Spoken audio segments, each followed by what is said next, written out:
Здравейте! Вие сте с подкаст за здраве, но този път не сме в София, а сме в Истанбул и за мен е истинско удоволствие да ви представя една жена прекрасна, чийто поглед не е само в микроскопа, но и в хоризонта на новата надежда. Жена, която извайва бъдещето с прецизност, вдъхновение и научна доблест. С огромна отдаденост тя връща зрението на хиляди хора. Тя е професор доктор Бану Джошар, водещ офталмохирург, преподавател, визионер и международен авторитет, чийто принос надхвърля пределите на Турция и се вписва в глобалната медицина с златни букви. Тя е повече от лекар, така казват нейните пациенти. Тя е лечител с светлина. Ето резюме от нейните най-важни моменти в автобиографията. Завършва медицинския факултет в университета Хаджитепе в Анкара, в Турция. Специализирала е офталмология в Уилс Ай Хоспитал в Филаделфия, едно от най-престижните очни лечебни заведения в света. Тя също е професор по офталмология от 2014 година, директор е на катедрата по офталмология в университетската болница Аджабадем и работи в Аджабадем Маслак Хоспитал в Истанбул. Тя е един от водещите специалисти по корекция на зрението в Турция. Обучава десетки хирурзи в използването на ексимерен лазер и е извършила лично с двете си ръце над 10 000 операции за корекция на зрението. Автор е на повече от 130 научни публикации, автор е на повече от 22 глави в учебниците, член е на научния съвет към Министерството на здравеопазването на Турция по трансплантация на роговица. Също получава наградата на Тюбитак, Турския съвет за научни и технологични изследвания. Тя е професор доктор Бану Джошар, вдъхновение в света на офталмологията и за мен е истинско удоволствие сега да започнем този разговор. Професор Джошар, добре дошла в предаването Светът на здравето. Много благодаря. Радвам се да съм тук. Как се чувствате отново тук? Чудесно. Много се радвам да ви видя отново след 2 години. Как върви животът? Животът, знаем, е доста натоварен. И много забързан, но също и забавен. Как се справяте с времето? Добра съм в организирането. Това е предимство за мен. Само така мога да се справя. Чудесно. Респект. Благодаря.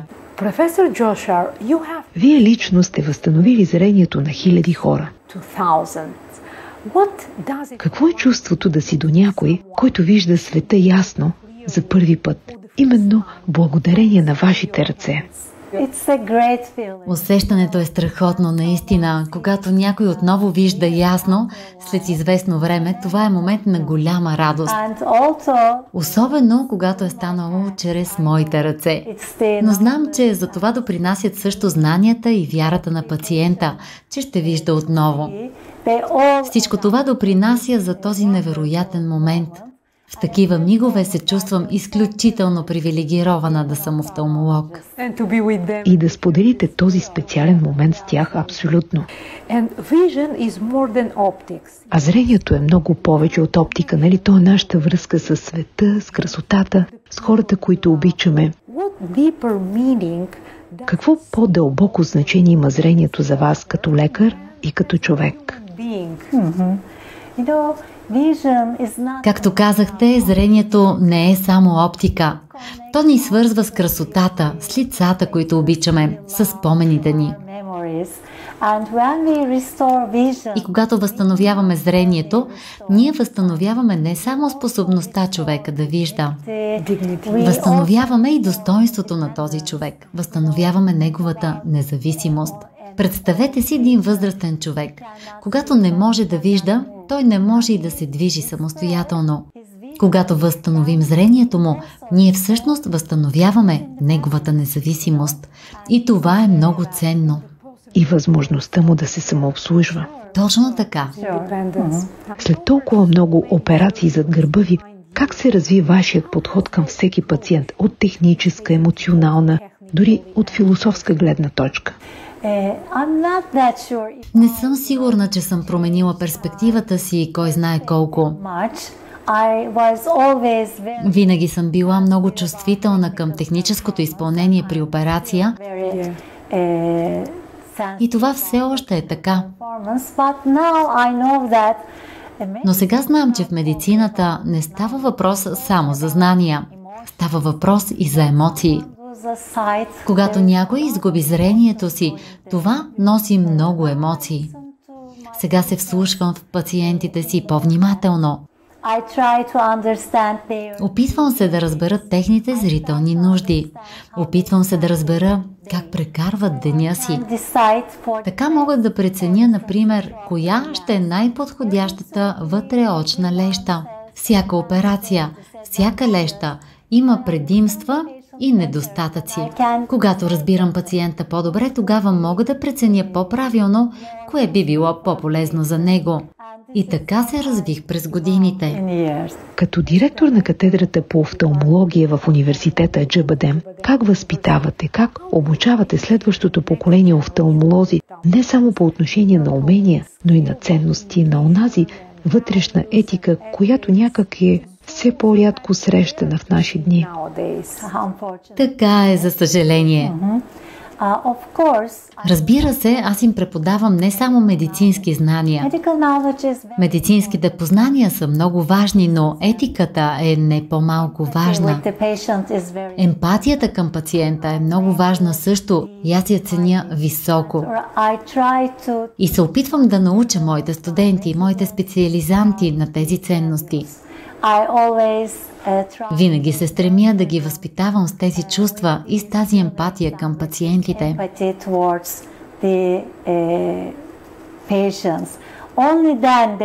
Само тогава те биха могли да бъдат добри лекари. А за да бъдеш добър лекар, първо трябва да си добър човек. Преди всичко. Разбира се. А специализантите, младите лекари са нашето бъдеще. Така че аз много ги харесвам и много ги уважавам и винаги се старая да направя най-доброто за тях. Нека сега да поговорим малко за трансплантацията на роговици. Вие сте работили към съвета за роговични трансплантации и сте ръководила очни банки. Какви конкретно са нуждите и надеждите в областта на трансплантацията на роговици днес? За съжаление имаме нужда от много роговици, но нямаме достатъчно донори. Особено в по-малко развитите части на света. Много хора живеят в слепота заради проблеми с роговицата. А роговичната слепота всъщност може лесно да бъде излекувана с трансплантация на роговица. Те обаче нямат достъп до трансплантация на роговица и това е много тъжно.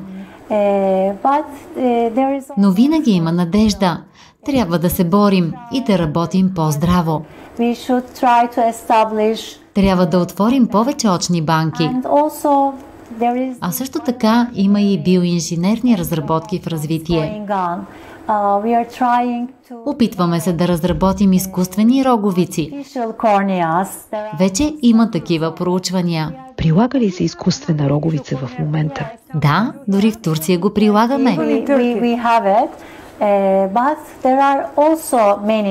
Но има и много разработки в тази област, като трансплантации на лимбални стволови клетки, култури, биоинженерство.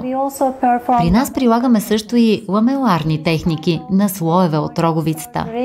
Този вид корнеална хирургия е много по-малко инвазивна от проникващите техники. Ние непрекъснато работим в тези области и се надявам един ден по света вече да няма роговична слепота. Защото това е възможно. Толкова е тъжно, че все още съществува, но се надявам един ден да го разрешим. И ние се надяваме с вас. Кои рискови фактори можем да модифицираме и кои не? Кои са основните рискови фактори? Защо губим зрението си?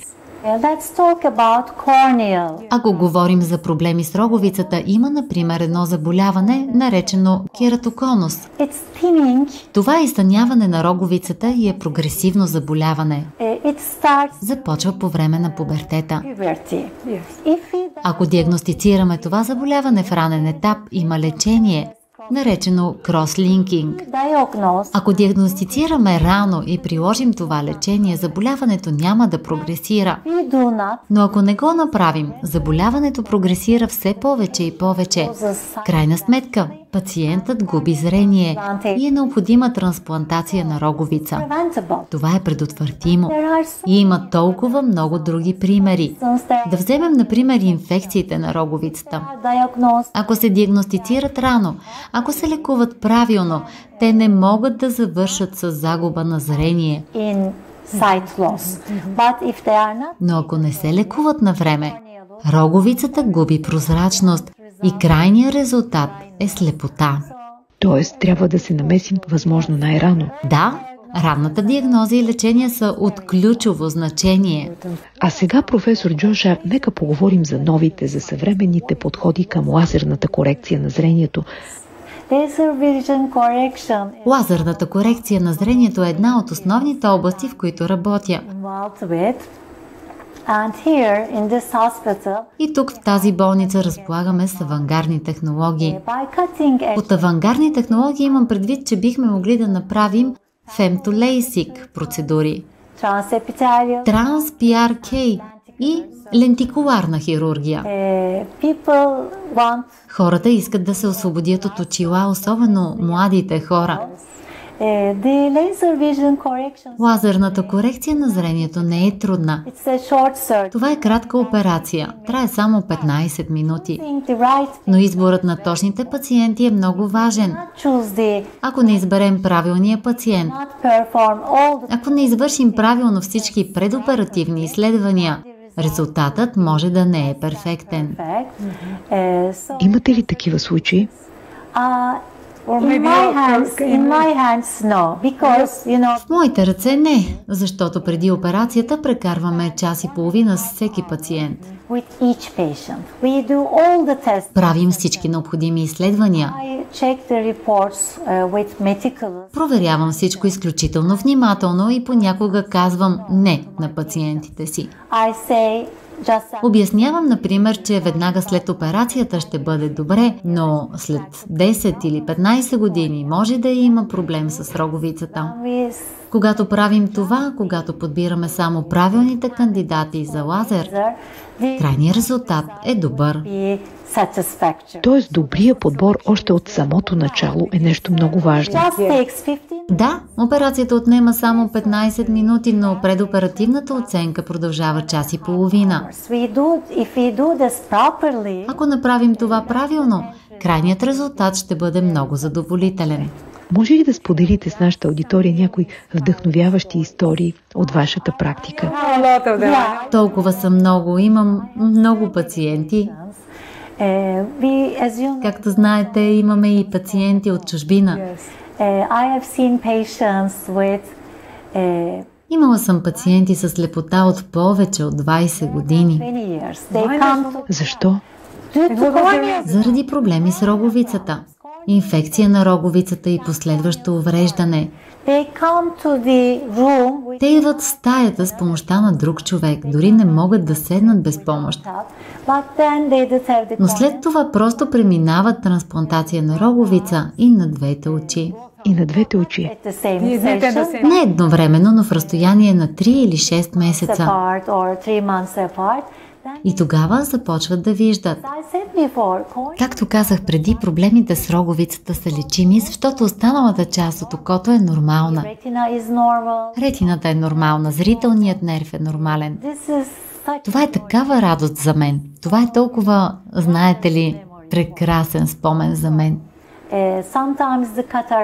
Също така, понякога катарактата се влошава сериозно и пациентите ходят на лекар, но им казват, операцията е рискована, не я правете. И така минават години. С тези пациенти също преживяваме страхотни моменти, след като преминат операция на катаракта. Знаете ли, аз се занимавам с операция на катаракта, сваляне на очила. Подобни операции са толкова плодотворни, защото останалата част от окото, зрителния нерв, ретината са нормални. Само предната част на окото е анормална. Когато лекуваме тази повърхностна аномалия, окото започва да функционира нормално. Тоест, медицината днес може да реши проблема с тази слепота Дори при хора, които не са виждали в продължение на 10 или на 15 години. Да, но не във всички страни. За съжаление, в някои държави проблемът все още е на лице. И както казах, ние посрещаме много пациенти от много други страни. Не във всяка държава се прави трансплантация на роговица. Така че ние лекуваме и тези пациенти и все още имаме такива истории. В днешно време много хора просто не искат да носят очила. Имах един приятел, който иска да спортува, да плува, но трябваше да носи очила и ми каза: качеството ми на живот е толкова лошо, какво да правя? И така, какво можем да кажем точно на такъв тип пациенти? Ако пациентът е под 40 години, за да се отърве от очилата, извършваме лазерна операция на очите. Но ако пациентът е над 40 години, извършваме имплантиране на вътреочна трифокална леща. Това е защото след 40 годишна възраст възниква проблем със зрението на близко разстояние, а никой не иска да носи очила за четене. Когато човек отиде в ресторант, иска да види менюто без очила. Когато отиде в магазина, просто иска да види цената. Когато има съобщения по телефона, не иска да търси очилата си за четене. В днешно време е толкова лесно и резултатите са толкова успешни с тази имплантация на вътреочна трифокална леща. Технически това е операция на катаракта, извършена рано. Технически това е операция на катаракта. Да, т.е. ако се подложите на тази операция сега, това означава, че по-късно няма да се оперирате за катаракта. Ние премахваме вашата собствена леща, която е загубила способността си да акомодира, т.е. да фокусира при четене. И вместо нея, вместо вашата собствена леща, поставяме нова изкуствена леща. Тази леща има 3 фокуса в нея – за далечно, за средно разстояние и за близко виждане. Само 2 дни след операцията хората се освобождават от очила. Успеваемостта при тази операция е около 90%. От 100 души, 90 биха свалили очилата. Но останалите 10 може все още да се нуждаят от очила. За тези 10 души след първата операция можем да извършим лазерна операция на очите след още 3 месеца. Тогава и те се освобождават от очилата, така че резултатите са много задоволителни. В днешно време е много популярна и е много безопасно да се направи тази операция. Значи е възможно да свалиш очилата и да скочиш в басейна? Да. При млади хора правим лазерна операция на очите, за да се отърват от очилата за далечно виждане. При възрастни хора имплантираме лещи. Професор Джошар, защо се чувствате вдъхновена да работите тук в Аджабадем?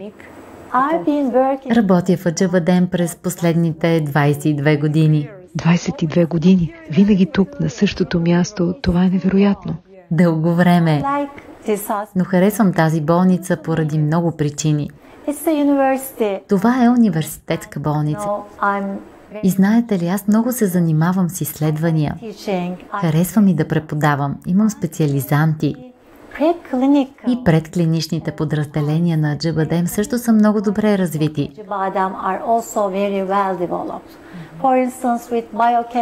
Например, в отдела за биохимия мога да правя изследвания върху молекули на лещите, протеини и така нататък.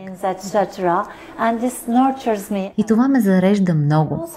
Харесва ми мениджмънта. Това е много демократична болница. Тук никой не се страхува да задава въпроси. Технологичното оборудване на клиниката също е много важно. Знаете, че в офталмологията се използват толкова много лазери, които изискват инвестиции. Това е много мощна здравна група.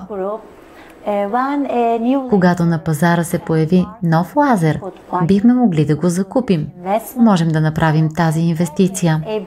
Така че аз винаги мога да използвам най-съвременните технологии. И това е, което ме държи тук. Чудесно е да чуя това.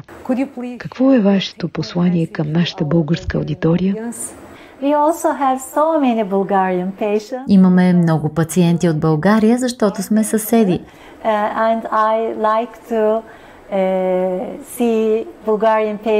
Аз обичам да виждам български пациенти и се радвам много, когато ги оперирам и получа успешни резултати.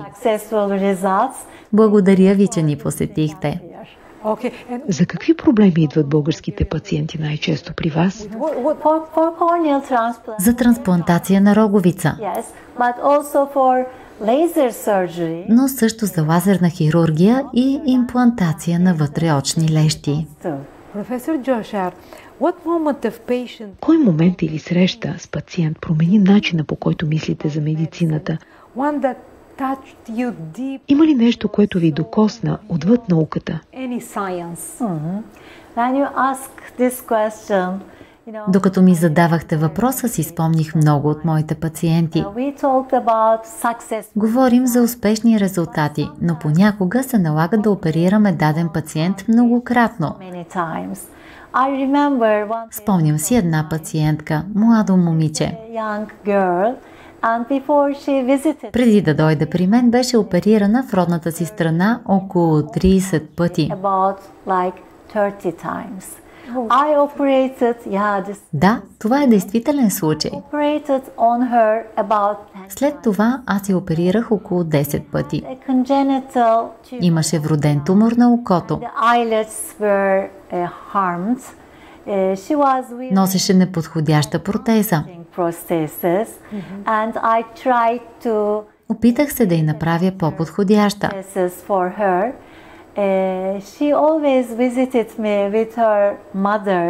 Винаги идваше с майка си и въпреки, че беше преминала през толкова много операции, винаги беше толкова положителна.